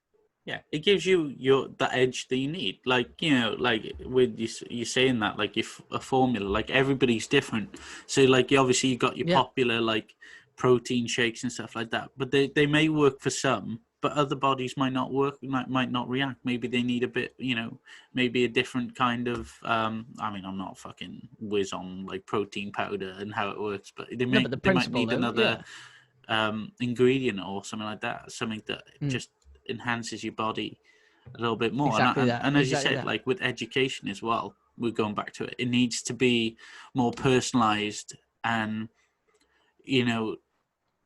more just inclusive, tailor-made, more inclusive.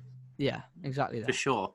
And that's what people are realizing now, that it is possible to get out of like the bad habits that we've kind of created. Like, you've got to do it this way. You've got to go to school. You got to go to uni. You got to, like, I didn't do that. And I don't feel any kind of regret, because I know damn well if I'd went to uni, I'd be in shitloads of debt and I still wouldn't know what the fuck I want to do. Sure. Whereas I left, got a job, made some money. I'm happy. I'm, always trying to work on different things as well as work. And I'm, some of it not all great.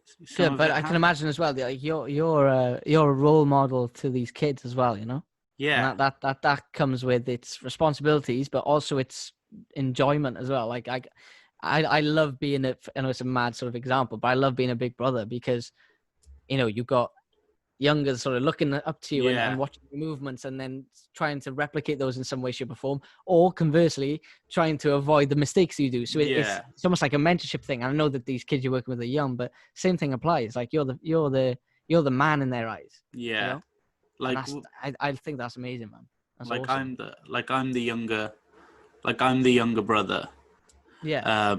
So as you say, like I look up to my brother a lot. Like I really do. We're really close.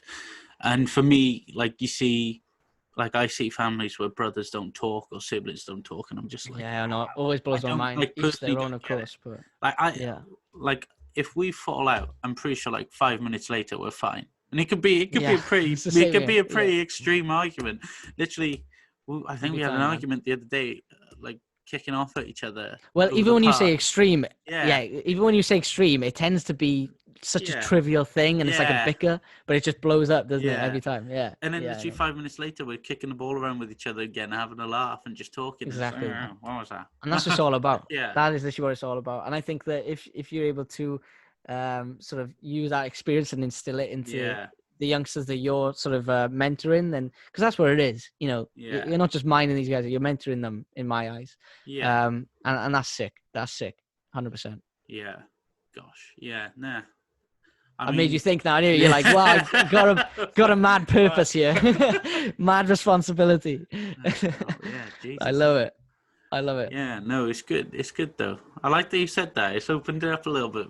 To be honest, for sure, man. Like it was always something you knew, like I kind of knew, but it was always in the back of my head. Now it's Oh no, definitely, man. Like especially when I talk about entitlement and things like that, and just general generational problems for our age group. You know, yours and I's. When you think about that, you know, we don't want our future kids to kind of have that. So it's like trying to get rid of that materialism, that entitlement, that level of expectation that they naturally kind of have. And it is difficult. Like I definitely had it. Like I was definitely so like thought I was entitled to all of this stuff, and I was so materialistic. And I was driven, but not properly driven. You know, just driven to make money. I talk about this all the time. Yeah, I mean.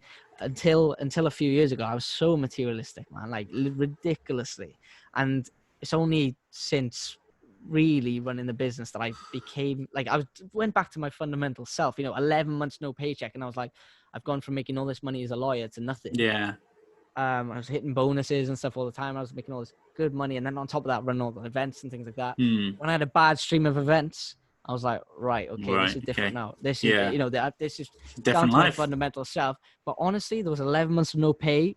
I loved them. Like, and it's such a mad thing for me to get my head around. And that's one thing I said in the videos. I said, I've had a hard time. There's been times I've cried my eyes out and been like really, really beaten up. But overall, when I think about my satisfaction level overall, despite all the tears and all the rest of it, so much happier. Like, so much, like way more. I was talking to Charlie as well. Like he's recently left British Gas. And, you know, and he's just loving life now. And I feel like, he's loving life now. And I think that, you know, when you can kind of grasp what the problem is in your mental that is totally holding you back from your true purpose, you're flying then. You're actually flying. And I'm still finding mine. Like, don't get me wrong, I'm not saying like, oh, I've got the answer to my life. No. I mean, my sort of, my opinions on things will change. The marketing landscape will change. Like my role in my business will change.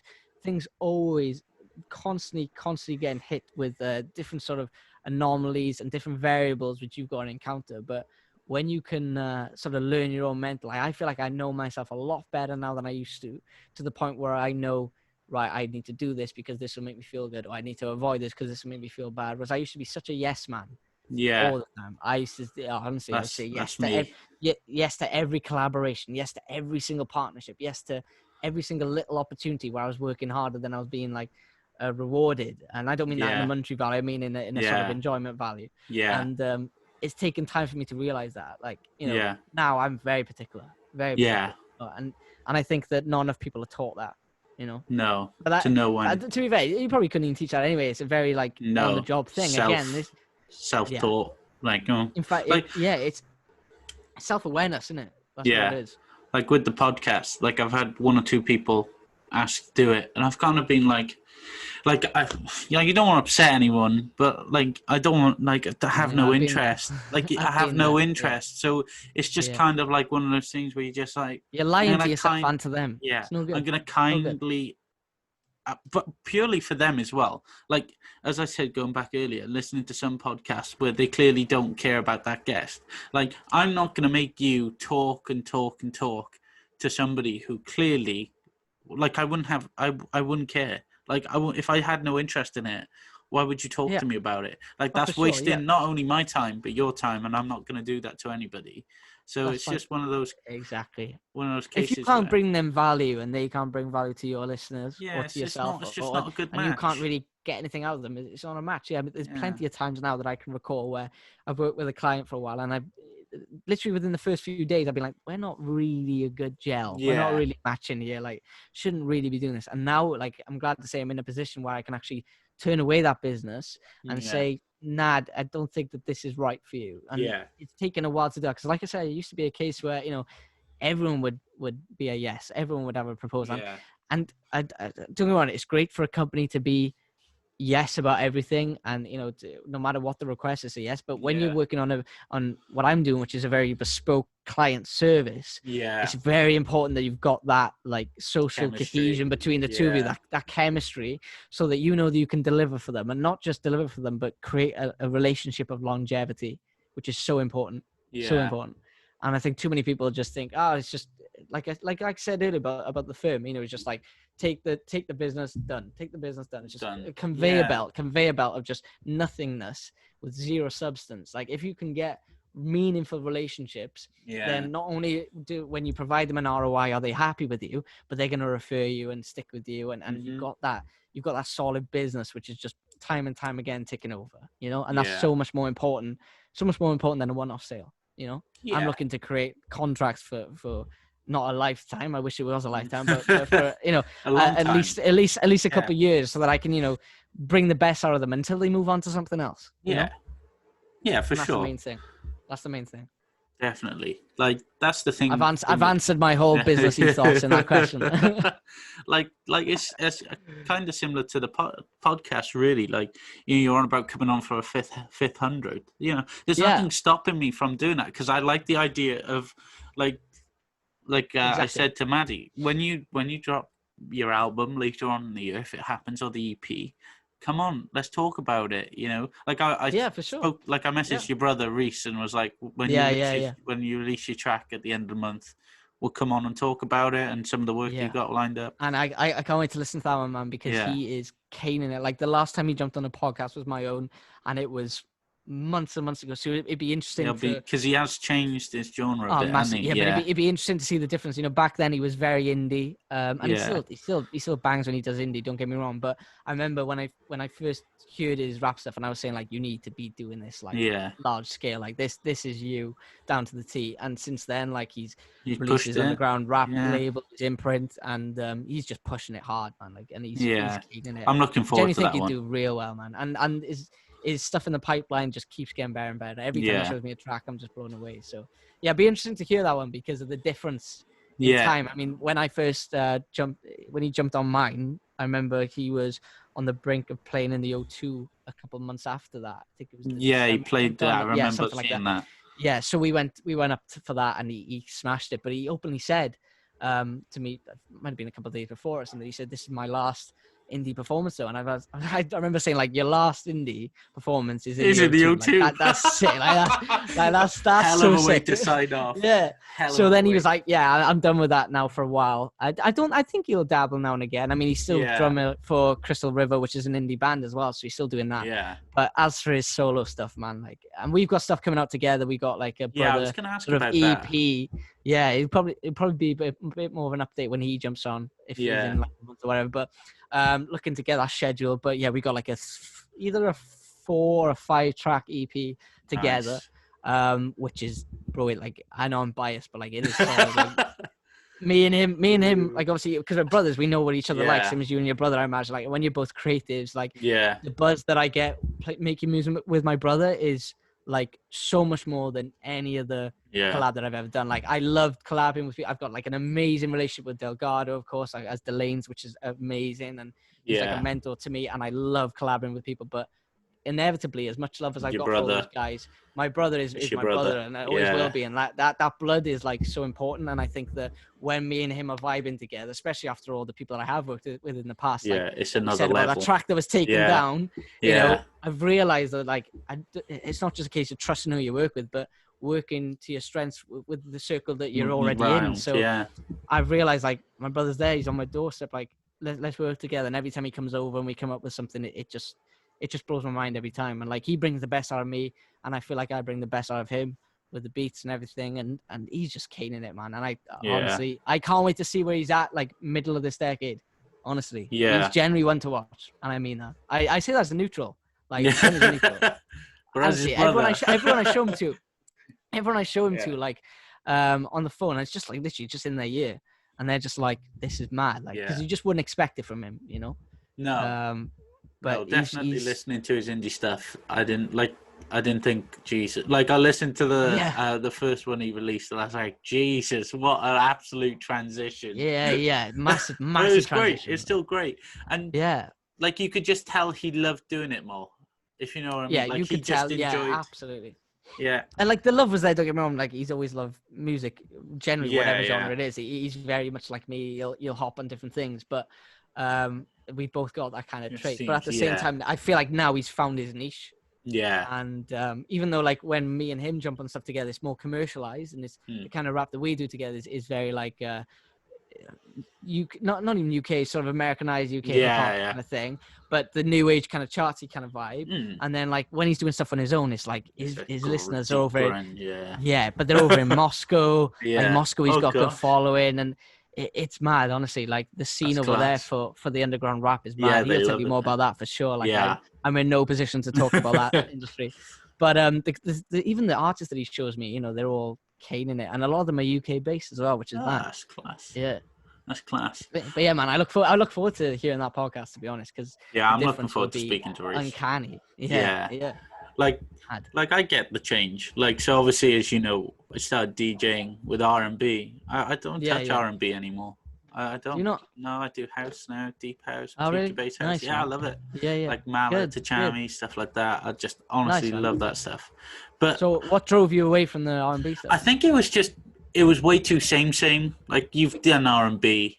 Like I feel like there's less to utilize in an R&B mix than there is you can be more creative with. It's funny, man. Yeah, like and on a DJing perspective, I see what you mean. Like I tend to do a lot of open format stuff as well as all my house sort of sets. Yeah. If I'm doing a headline set, it's purely house. But if I'm doing like a club night, then it's very open format. So I've had to play around with everything. Yeah. And I get what you mean. Like there are times when like your sort of charty R&B can be somewhat samey, which is a mad thing to say when house is always like four to the floor. But at the same time, like what I find is that, like you said there, the charty sort of R&B can be samey, but then you got your old school hip hop, which is just a vibe. Like nothing will ever compare to old school hip hop. And now even like with the Travis stuff and the Kanye, the new age Kanye and everything, I'm loving that. But I agree with you that there's a lot of R&B which is very sort of samey at the moment. Yeah, well, definitely. And so for a DJing perspective, it can be quite boring. But from a producing perspective, making hip hop stuff is generally where I thrive more than house at the moment. Like I can imagine. Like I have no doubt that making the tracks. Like I love some of the background tracks on a lot of the songs. Like that's the bit I listen to more with some of the recent songs. You say they're a bit samey, but I find that's more vocalists. There's not the same kind of lyrics, and there's only a small pool of strong R&B singers at the moment or vocalists, and I think that's why the sameness is created. But when you listen to the productions, like I mean, I remember one person saying there was a techno guy. His name's Yanda. And he was the first ever guy to sign any of my tracks on Morph in Miami. And he's purely like Detroit kind of techno, like really hard driven, overdriven kicks and sounds, like really like mad in your face stuff. And even he did a status one day, I remember, and he said the drums if you listen to Blem by Drake. Yeah, I love it. The drums in that, and he said, are like so tonal and so cool. Yeah. They beat any sort of house track that I'm listening to at the moment. I was like, you know what? Yeah, you're right. Like, and I find that a lot of these hip hop guys, like the big guys, like Travis and Drake and Kanye and all the rest of it, they're working with such an abundance of really cool producers, and they're hopping and changing. And these producers are like just shots above a lot of the dance industry guys. I know it's a bold statement to make, but they're just so versatile. And the synth work, the drum work is just mad. Like it's the bass insane. For me as well. How you can I remember listening to. There's been a couple actually where the vocals have been quite meh, but I'm just thinking, Jesus Christ, whoever produced this, pat yourself on the back. This is incredible. Exactly. Like I'm absolutely loving this. Like it's just bouncing. It's a good energy. It's just a shame that the vocals don't match it. But sometimes you just get something that works so well. But when they work And together, that's the yeah, beauty. I mean, oh, like that's I the know I say beauty of Travis it. a few times, but Yeah, you listen to Astro World start to finish with yeah. Travis Scott, and every single track, like every single production, is I'll amazing. never There's forget. amazing around it. I'll never forget Antidote. Ah, Oof. yeah, That yeah, that for me, yeah, that's yeah. probably been one of the longest lasting songs in my Spotify playlist. That always Really, goes. man, Yeah, that's that nice. Yeah, yeah, I love that. Goosebumps, anything like that. And I Yeah. think the new one is Jack Harlow was popping. I like when I first Oh, heard really? it, Yeah, yeah. I was like, oh, corny. And now I love it. I've listened to the piano. I love it. I love it all. Yeah. I'm just like, yeah, Yeah, I was the same. When I first did that, I remember sending it to my brother and I said, the flow, this is mad. yeah, And we agreed. But then obviously it became as all yeah, things do, all good things, that they go into the commercial limelight. And then yeah. you end up being like me, then all bitter and be like, I knew that first, Yeah, yeah. every time. Every I time. don't like the I don't like this thing where it makes sense commercially probably, but when they bring out a song, it smashes, and then they do a remix of it, and they get every other rapper friend on there, like he did it, and he Yeah, had Lil Wayne, they the did. Baby, Yeah, and I'm yeah. just thinking, what are you doing? Don't butcher this song now. And But the baby's killing it right now. Like yeah, that don't get me guy wrong, is out of nowhere as well. yeah, Like I wasn't even that aware, and usually I'm quite like I tend to keep an eye out, but yeah, no, I that didn't guy even just see comes that like in straight the out last of year. And thin then air. when J Cole brought him on to Dreamville, his label, and then they Yeah, did the track Under the Sun together, and his yeah, verse on that was just like so dope. And then from that, then he's just made all these like kind of TikTok progressed, worthy songs, and yeah, he's on every single like TikTok advert or yeah, anything. Like yeah, all the influencers use him that track, and it's mad. It's mad. yeah. But it just shows the power of social as well, though. Like music right now, the power of social is absolutely massive. I genuinely Mhm. think that like the streams that I got on the recent track wouldn't have been as high if I wasn't like trying As my best active on to social smash media. TikTok. Yeah. Not even all of TikTok? it. Like Facebook and Instagram, like obviously I've always tried to be as prevalent as I can on there. Yeah. But with TikTok, like people kept on saying, just do it. And eventually I did it. And then one of the videos got 450,000 views or Yeah, I something. remember this Uh, one. and I was like, what? Was it the I'm a Celebrity one or something like that? It I was, remember you. Oh, oh, one of them your did. first one that blew up, and I remember wetting Yeah, myself that, at it. You, bro, that was mad. I had three that did really well. So that one yeah, was the I'm a Celebrity one. It's about Caitlyn Jenner. yeah. And I it was just a shit, absolutely cried at really that. shit dad joke. Yeah, Where I think it was on the Daily Mail. It says something like, Caitlyn Jenner is said to be eating her former testicles on the next week's Bush Tucker trial. And I just turned around to the camera and I just said, nuts. that's nuts. Yeah. That's it. It's just such a generic thing. Oh, And the crazy thing was, right, is that I had like 100 followers then. And somehow that yeah. video got 70K views, 75K Yeah. views. And I was like, that's when I was like, right, I need to hone in on Utilize this. this. Like this is mad. And I just realized the organic reach on there is still like, even now it's still mad. Even though everyone's on it now, it's still mad. And it will be for the next year, I think. Yeah. And then after that, then just got the 450K one. And then on the Welsh joke that I did. After that, my mother even jumped on the joke. I've seen loads of people that on my Facebook share your video. Yeah. Your video is on Facebook, and I remember, everyone, man. I was like, literally, and I was like, how is that even like? I knew it was gonna be funny, don't get me wrong, but it's more so just for the lads and stuff for a joke, and end up banging. And then honestly, every single one was doing well. And I genuinely think then I was like, right, how can I just divert everyone now to my music? And just by doing a video on the release day and saying everyone jump on that. I had 3 or 4 people do their sort of videos with the track on it then, which is sick, always helps. And even speaking to my brother, he'll tell you the same. Like one guy that he always recommends to me is a guy called Brandon Rivers, who's big in R&B. Very good independent artist in London. And one of his tracks banged, I think it was like over 50K, something like that. And how he got that was from, obviously, other than the fact that it was a good track, going on to TikTok, finding influencers, reaching out to them and saying, look, can you do a video and use my track as the main track? And that's what they did. I think TikTok is a total newfound, cool, really like mass engaging way. Yeah. And such high organic reach of promoting your music. Yeah. 100%. Well, Jesus, and that goes for DJs, producers, artists, anything. Like I've been thinking about, like, because I did TikTok purely just to fuck about. I got bored. I was like, oh, okay, I'm gonna make some content, give myself something to do for a bit. And then I remember someone saying you should try and like you get your podcast marketed on there, and I just genuinely don't know how I could do that. So like with you, do you just do random content? It doesn't have to be so So much. But that's so the thing. obviously Yeah, with your exactly what I music, was gonna say. you can obviously promote your music because you can use it on TikTok, and you'd be like, hey, here's Yeah. my new single sort of thing. You can But put a the interesting dance. thing about that is that building the audience, Yeah, it's only like 6,000 now, but it's decent. And the way that I built it up to that was, and with the views that came with it, the 450Ks, the 70Ks, and yeah, everything, it's all from doing silly content little. which is so off what I'm Yeah, trying to do. And that's such a weird thing for people to get their heads around. Like one thing that Gary Vee always says is like, like he was doing wine library yeah, purely based upon tasting wine on YouTube, very relative to that cause. Whereas yeah, me, I'm kind of doing a total different thing, very left field. And I'm sort of pushing out funny content or like yeah. dancey content or anything. And then after I've made that community, You're then saying, gonna. hey guys, by the way, I'm actually a musician. Oh, Like right. Okay. I'm not even a full-time TikToker. I'm Okay. actually a musician, and you can listen to my track up there. And if you like it, cool. If you don't, whatever. And then from there, then I'm getting like You streams, I'm build a getting shares. new audience. And Yeah. then as a result, now Good Morning B, I've checked again, like 18,000 streams, where my other tracks are getting like 3,000. So it's like it's a positive step in the right direction. Yeah. And it shows that you don't always have to be so focused on what you're doing. Just give your personality out. Like on my vlogs, like I said, on my vlogs, I'll talk about a Greg sausage roll. What the hell has that got to do with the startup? That's got nothing to do with the startup.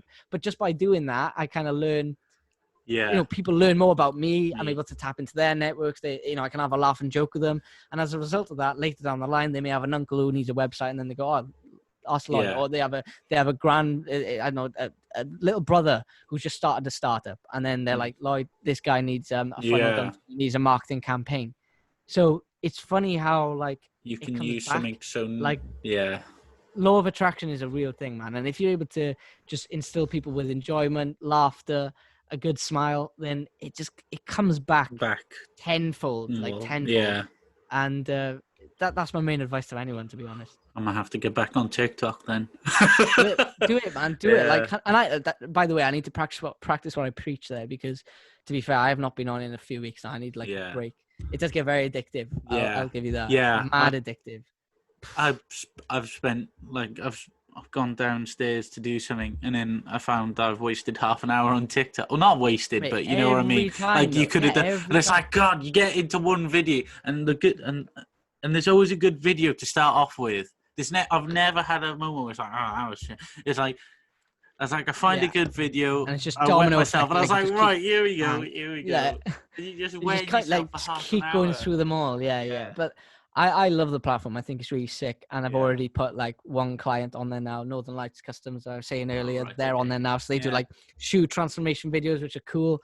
But again, I'm gonna get them to do more like fun stuff and different stuff, not so business oriented, because it's a chance for people to tap into your personality and see who you are. Know who they're maybe buying off or investing in. And the reason why that works is people buy from people. They, hiding behind your brand or your logo will only get you so far. Like it may work for a while. It's worked for a lot of people, but ultimately it's you that they buy into. And if you want to be as a sort of multi-institutional, multi-industrial as Richard Branson, for example, who I aspire to be like, that guy. The reason, Virgin is literally called that for a reason. He's literally going into ventures that he's never been involved in before. Yeah. He's gone into the music business with his record labels. He's going into airlines. He's now doing Virgin Galactic.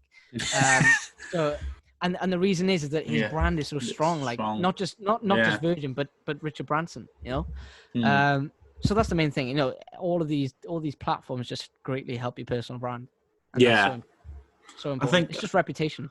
I think the one place I'm finding is pretty irrelevant is Facebook. Now I don't know about you, but I'm just finding my podcast page to be kind of nothing on Facebook. Like it's Instagram, it's become a pay to play. Yeah, like it's like boost your posts, and it's like I don't really want to. I'm not at that stage. I always say don't bother doing that. The only one that kind of tempts me is Instagram, because I know I'm getting results on Instagram. So it's Instagram. So you get results on Instagram. It's like anything. If you know it's working and it's saying invest a little bit more and we can make it a little bit better, you can think, well, fair enough. For Facebook, are literally like, no, you got nothing. but if you chuck us £5, we can maybe get you some likes. And it's like, well, no, that's... Yeah, and that's the issue, you see, is that like a lot of people see that boost button and they just hammer it. The amount of clients I speak to on our initial sort of strategy call, or we meet for a coffee, and they say to me like, oh, I've been boosting posts and I get this sort of business, but not this much. And, you know, it's so difficult to judge your real analytics from that and actually work out what is giving you a solid ROI, because you're just boosting it with a very blanket approach, like blindfold, and you're just going, give me everyone who's 18 to 40 in this area who likes this. And it's like they've shown no brand awareness, no value. They've not been put through a funnel properly. And that's why all the lead generation campaigns that I do with clients are purely predicated upon people who have already engaged with the content for X number of weeks, you know? And that's the main thing. So going back to your position there, I mean, like, if you find that like Instagram is working well, hone in on that for a while. But there's no reason why you still be posting to Facebook and still sharing it on Facebook. But in all honesty, Facebook is don't prioritize. Pay to play. 100%. It never used to be like that, but it is now. And eventually TikTok will be, Instagram, like all of them will be, because where the organic reach is so high, like it's free.